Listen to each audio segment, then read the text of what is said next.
Prezado diácono Joacir, reverendas religiosas, prezados irmãos e irmãs em nosso Senhor Jesus Cristo, também aqueles que nos acompanham pela internet, nos ouvem também pela Rádio Bom Jesus. Algumas reflexões importantes para nós neste domingo. Hoje é o domingo da Bíblia, o dia da Bíblia, é celebrado na igreja no Brasil. O 16º depois da festa de Pentecostes. E nós ouvimos esse trecho tão bonito da carta do apóstolo São Paulo aos Efésios, em que o apóstolo faz como que uma oração, uma súplica a Deus. Que Cristo habite pela fé em vossos corações, para assim, enraizados e alicerçados na caridade, possais compreender a grandeza do amor de Cristo, a grandeza, a profundidade do amor de Deus. Que Cristo habite pela fé em nossos corações. Uma graça que nós devemos pedir a nosso Senhor, sempre o aumento da nossa fé. A fé que nós recebemos por primeiro no dia do nosso santo batismo, e que foi, por graça de Deus, também trabalhada por nós, por isso nós estamos aqui nesse momento. Até então, nós perseveramos porque até aqui nos ajudou o Senhor. Mas sempre pedimos a Deus que aumente a nossa fé, que fortaleça a nossa fé, e para que a fé possa influenciar sempre a nossa vida. Nós vimos hoje na nossa catequese sobre o sacramento da confissão. É a nossa fé em Deus, é a nossa fé na igreja, é a nossa fé nos sacramentos que nos conduz ao sacramento da reconciliação, que nos leva ao confessionário para recebermos o perdão dos nossos pecados. A igreja nos mostra a importância da Escritura Sagrada, e a igreja que vai legitimar para nós a Bíblia Sagrada. A igreja que nos dá a garantia de que todos esses livros foram inspirados por Deus. A igreja que, inspirada pelo mesmo Espírito Santo, vai interpretar legitimamente a Sagrada Escritura. Por isso a nossa fé, contida na Escritura, interpretada à luz da tradição da igreja e na igreja.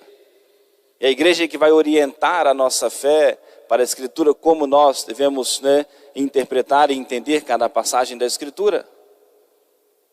E a igreja celebra esse mês especial da Bíblia, e hoje esse último domingo, para despertar a nossa atenção, a importância da Bíblia Sagrada, as revelações de Deus nosso Senhor, para nos convidar e nos incentivar também a leitura, sobretudo a leitura dos Santos Evangelhos, são de mais fácil compreensão. Aqueles que desconhecem a doutrina católica, muitas vezes e falsamente, dizem que nós católicos como que vivemos longe da Escritura e está a todo momento presente em tudo, na liturgia, nas nossas orações, na vida da igreja. Mas falando hoje da Sagrada Escritura, dando ênfase a isso, nós vamos a alguns temas importantes que nós encontramos presentes na Bíblia e que são tão importantes para a nossa vida, também nas circunstâncias, no momento em que nós vivemos. Vamos na obra da criação, ao livro do Gênesis, capítulo 1, versículos 26 e 27. Façamos o homem a nossa imagem e semelhança. Deus criou o homem à sua imagem. Criou a imagem de Deus. Criou o homem e a mulher. Ponto. Livro do Gênesis, capítulo 1, versículos 26 e 27. Quando a igreja combate duramente a ideologia de gênero, baseado na Sagrada Escritura e por toda a tradição da igreja,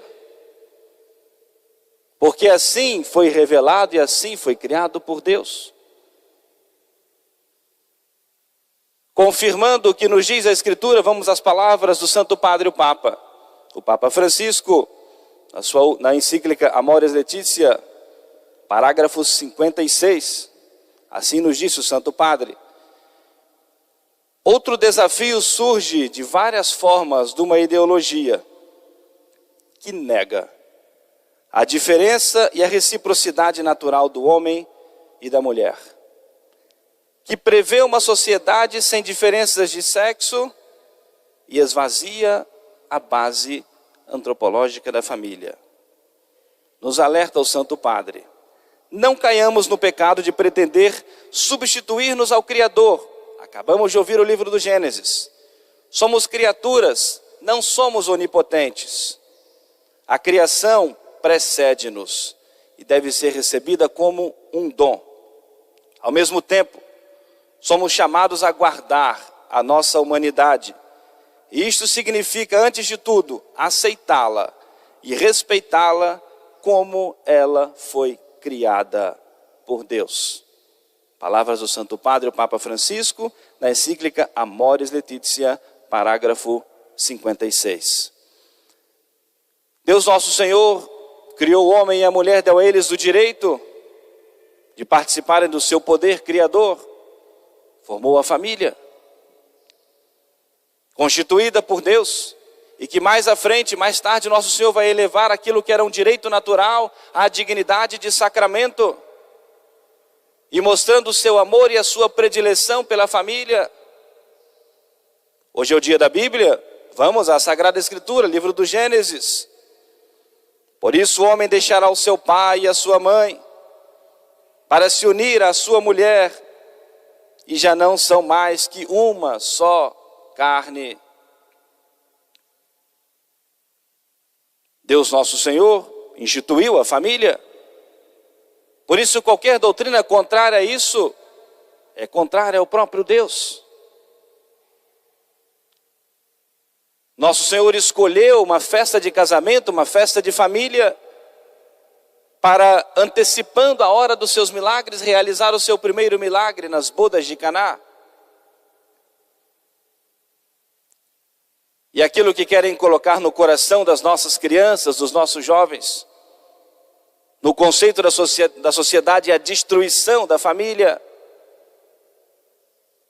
E esse mal que assola e que avança na sociedade, que é a ideologia de gênero, como nós ouvimos, as palavras do Santo Padre e a obra da criação de Deus.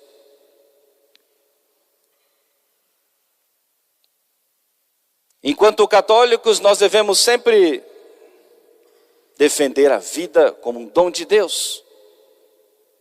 Vamos à Sagrada Escritura, livro do Êxodo, capítulo 20, versículo 13. Não matarás. Vamos ao Novo Testamento, São Mateus, capítulo 5, versículo 21.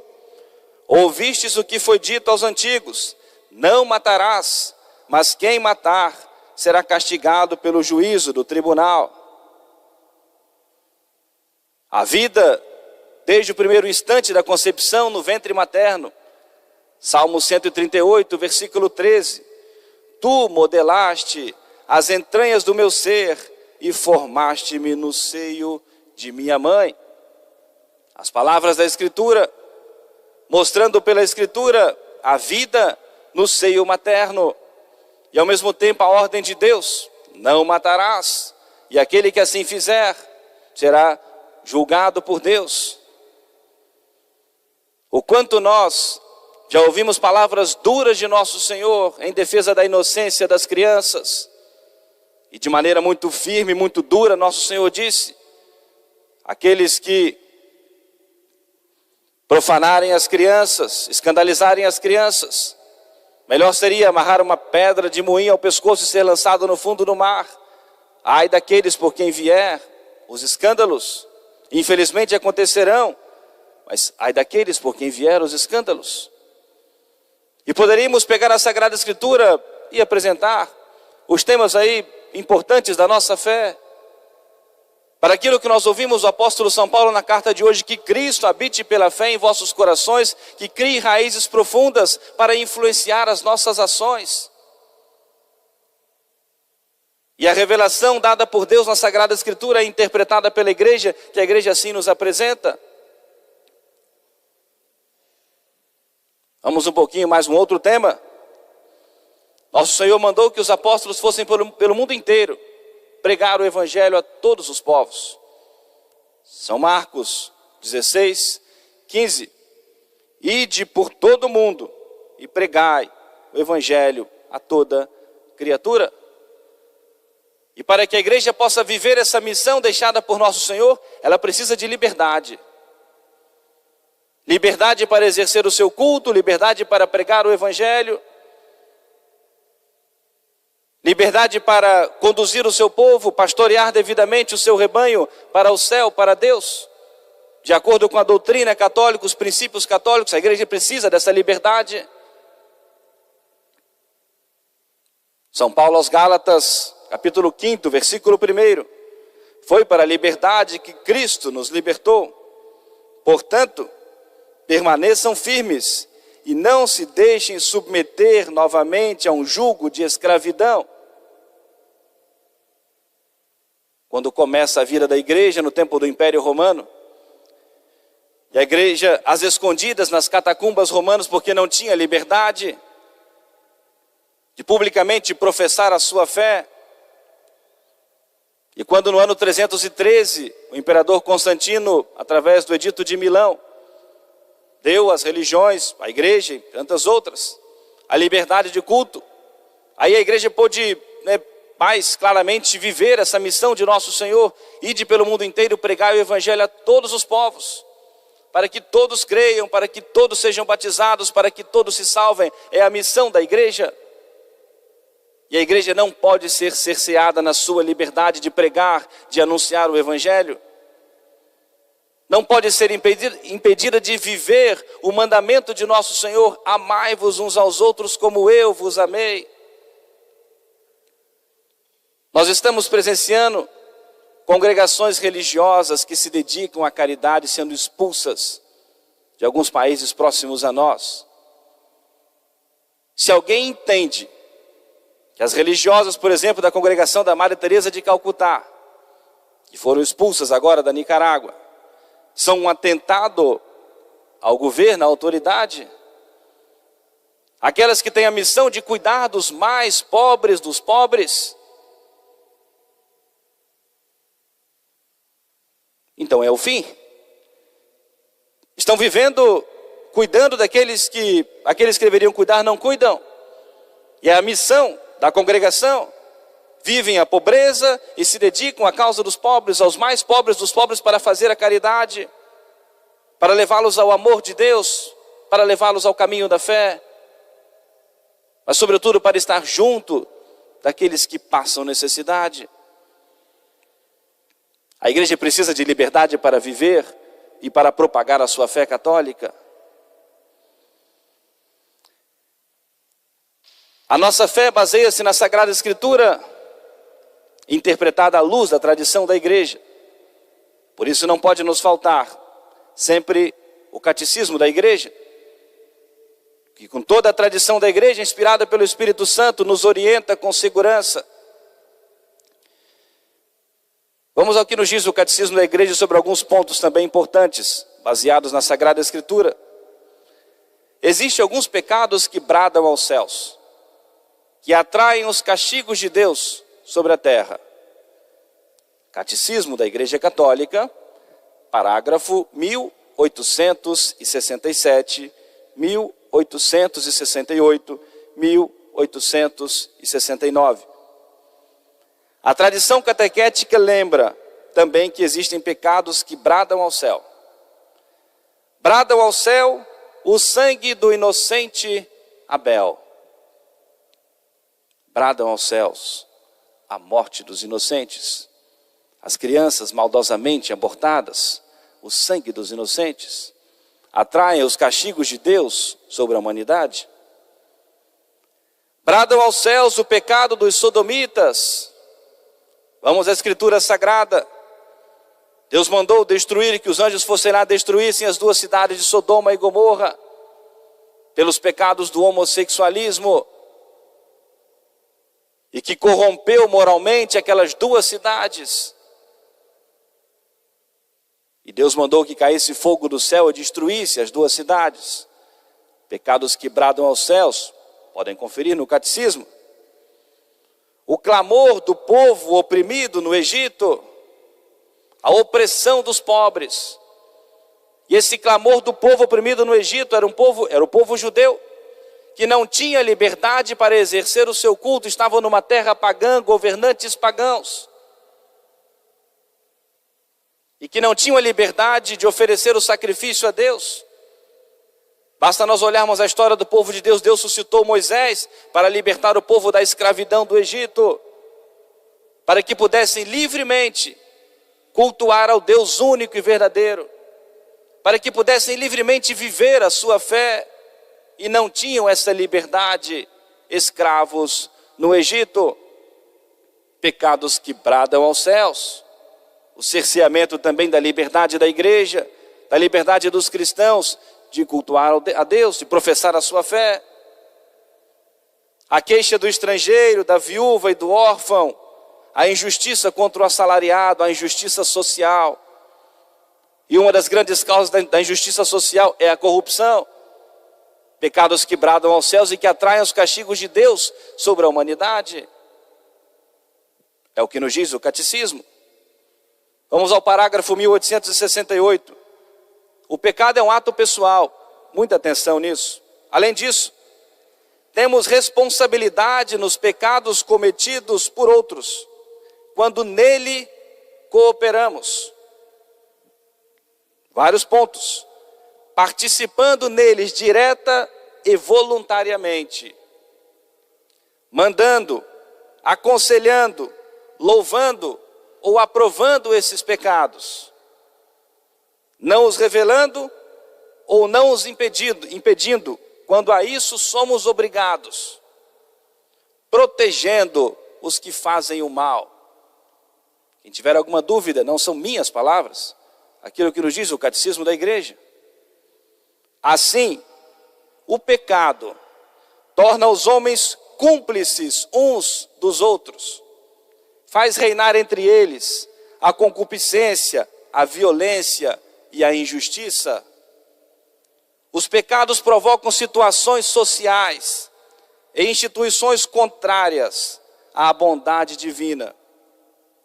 As estruturas de pecado são a expressão e o efeito dos pecados pessoais. Induzem suas vítimas a cometer, por sua vez, o mal. Em sentido analógico, constituem um pecado social. Prezados irmãos e irmãs, o quanto é importante nós guardarmos essas reflexões para esse momento tão importante da nossa história, do nosso Brasil e da igreja no Brasil, das nossas famílias, das nossas crianças. Eu vou trazer umas palavras que ouvi de um padre falando sobre essa consciência cristã nesse momento das eleições. E ele nos diz: é inútil orar como um cristão e votar como um ateu. Pelo menos 50 países do mundo, em torno de 360 milhões de cristãos, são perseguidos atualmente. É inútil rezar pela vida, se colocar de joelhos pela vida e votar em candidatos a favor do aborto. É inútil rezar para que Deus liberte a igreja da perseguição dos comunistas e votar em candidatos comunistas ou que apoiam quem persegue a igreja. É inútil rezar a Deus pedindo a expansão do evangelho e votar em candidatos que querem fechar as igrejas e calar os sacerdotes. É inútil rezar pela família e votar em candidatos que defendem ideologias que destroem a família. É inútil rezar pelos filhos e votar em candidatos que defendem a pedofilia e a ideologia de gênero. É inútil rezar para Deus livrar os filhos das drogas e votar para quem quer a liberação das drogas para os nossos jovens. E algo importante que nós devemos pensar: não vamos escolher, não vamos eleger santos para o altar, nem governantes da igreja, mas governantes do nosso país.